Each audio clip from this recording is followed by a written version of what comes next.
Assalamualaikum warahmatullahi wabarakatuh. Salam sejahtera bagi kita semua. Semoga kita selalu diberikan kesehatan dalam menjalankan aktivitas sehari-hari. Bersama saya, Arjuna seputar Gayo Luas di Kodim 0113 Gayo Luas. Selamat datang di Gayo Luas di podcast Pendim 0113 Gayo Luas. Dalam episode kali ini, kita akan membahas topik yang sangat menarik dan penuh inspirasi tentang rekrutmen penerimaan peserta PK tahun 2025. Bersama kita telah hadir Bapak Komandan Kodim Letkol Yanpri Satria Sanjaya M. Han. Izin Komandan langsung saja. Banyak yang bertanya-tanya tentang penerimaan anggota TNI peserta PK tahun 2025 ini.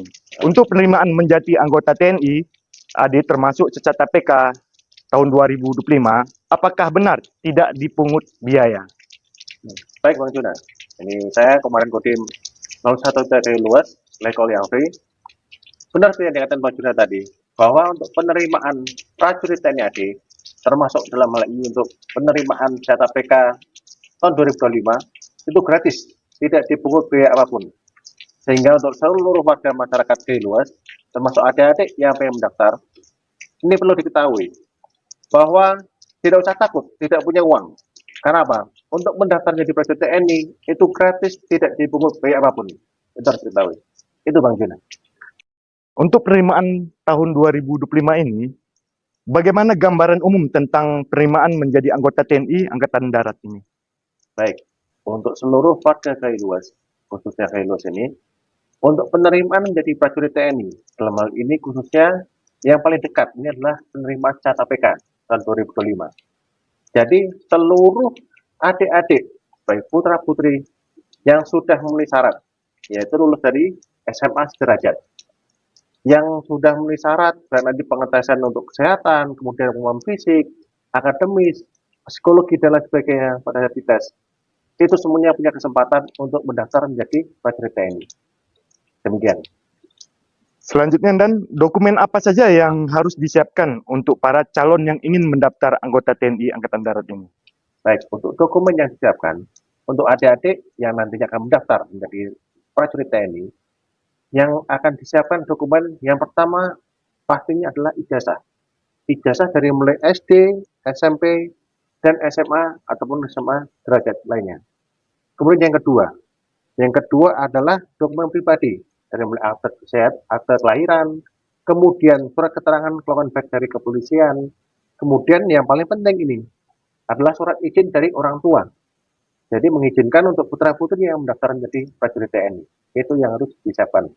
Selain nanti mungkin ada dokumen-dokumen lainnya yang diperlukan, itu nanti akan berjalan pada saat pendaftaran. Demikian. Selanjutnya, dan bagaimana cara mendaftar atau di mana lokasi pendaftaran untuk menjadi anggota TNI Angkatan Darat ini? Baik Bang Gina, sebagai informasi untuk seluruh adik-adik dan juga orang tua yang ada di Gayo Luas, untuk mendaftar menjadi prajurit TNI, ini kita punya website resmi TNI AD. Itu nanti kalau mau tahu, coba tanya nanti ke Kodim ataupun Koramil setempat. Setelah mendaftar secara online di website TNI AD, kemudian nanti akan melaporkan diri ke Koramil ataupun Kodim setempat. Setelah mereka mendaftarkan diri atau melapor di Kodim setempat, baru kemudian mendaftarkan ke agen dalam hal ini di Banda Aceh untuk wilayah Kodam Sendar Muda. Demikian yang kami sampaikan Bang Yuna. Selanjutnya, dan di dalam proses seleksi nantinya, apa saja yang dites saat proses seleksi tersebut nanti? Baik, untuk diketahui semuanya, untuk proses seleksi nantinya, ini biar mereka nanti adik-adik ini bisa mempersiapkan diri. Jadi pada saat tes, mereka tidak kaget ataupun tidak siap untuk melaksanakan tes. Yang pertama adalah nanti akan dites kesehatan. Itu yang paling penting. Kesehatan, kemudian yang kedua administrasi. Yang sampaikan tadi di depan, dari mulai ijazah, kemudian dokumen pribadi, dan lain sebagainya. Yang ketiga adalah kemampuan jasmani. Yang akan dites nanti larinya, renangnya, kemudian ada namanya pull up, sit up, dan juga kemampuan untuk renang. Itu renang ini renang dasar sejauh 50 meter. Terus selanjutnya adalah pemeriksaan psikologi. Nah, psikologi, jadi bagaimana tingkat kemampuan dari ataupun intelijensi dari peserta ini. Kemudian ada juga yaitu tes untuk melaksanakan pengecekan kemampuan akademis itu yang akan disiapkan. Demikian. Sebagai komandan atau sebagai perwira TNI, apa saran atau himbauan dalam persiapan kepada adik-adik yang mau calon TNI Angkatan Darat? Baik, untuk yang perlu disiapkan oleh adik-adik kita ini yang nanti mau mendaftar, ini sebenarnya tidak sulit. Jadi yang penting yang pertama itu saya sampaikan tadi, dokumen-dokumen pribadi yang harus disiapkan itu nanti harus yang asli itu Bang yang disiapkan. Jangan sampai nanti ijazahnya palsu ataupun tidak belum lulus SMA dia udah daftar. Itu yang pertama. Yang kedua, umur. Umur harus memenuhi syarat. Nanti ada batasan umur. Dia pada saat pembuka pendidikan itu ada umur berapa, nanti ada di persyaratan. Kemudian yang selanjutnya adalah pasti kesehatan. Kesehatan, kemudian kemampuan fisik yang bisa dilatih sebelum melaksanakan tes. Itu yang perlu disiapkan. Yang patut diketahui, dan ini sebagai pedoman, karena mungkin adik-adik ataupun orang tua ini pada takut daftar menjadi anggota atau menjadi prajurit TNI. Kenapa? Yang awal tadi sampaikan, mereka takut kalau daftar menjadi prajurit bayar. Ini untuk diketahui semuanya bahwa menjadi prajurit TNI itu gratis.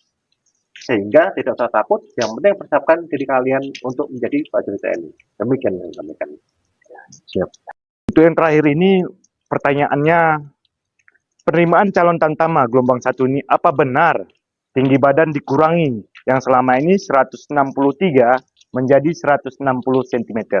Nah, betul itu Bang. Jadi kemarin ada perintah dari pimpinan kita, dalam hal ini adalah dari Bapak Kasat, bahwa untuk menampung rekan-rekan atau adik-adik yang mungkin punya keinginan jadi prajurit, karena pada saat kemarin batasan tinggi badan 163 cm, jangan yang daftar, banyak ini yang kurang, mungkin hanya 162, 161, bahkan 160 cm. Mereka punya keinginan, tapi karena tidak memenuhi syarat, jadi mereka mundur. Nah, ini untuk menampung ini, Bapak Kasat punya kebijakan bahwa untuk prajurit TNI AD yang akan mendaftar di gelombang pertama ini, tingginya diturunkan jadi 160 cm. Sehingga adik-adik semuanya yang punya keinginan mendaftar, silakan, masih ada kesempatan untuk mendaftarkan diri. Itu yang perlu saya sampaikan. Ya. Permisa, sekian atas informasi podcast bersama Dandim 0113 Gayuluas, Bapak Yanfri Satria Sanjaya. Permisa, masuk TNI itu gratis dan tidak dipungut biaya sepeser pun. Betul itu. Dan alhamdulillah pada tahun ini 2025 tinggi badan juga dikurangi menjadi 160 cm yang sebelumnya ditetapkan 163. Betul. Seandainya dulu seperti saya 160, saya akan calon juga menjadi tentara. Betul. Itulah salah satu motivasi kepada adik-adik kita yang kurang tinggi badan tahun ini punya kesempatan untuk calon. Kata penutup kita akhiri dengan Pak Dandim. Baik, untuk diketahui semuanya, baik bapak-bapak, ibu-ibu, ataupun adik-adik yang pengen menjadi prajurit TNI, ingat ini, yang paling utama ini, bahwa menjadi prajurit TNI itu gratis, tidak dipungut biaya apapun. Itu yang utama itu Bang. Demikian dari saya. Sekian dari saya, Arjuna, reporter seputar Gayuluas, pamit undur diri. Assalamualaikum warahmatullahi wabarakatuh.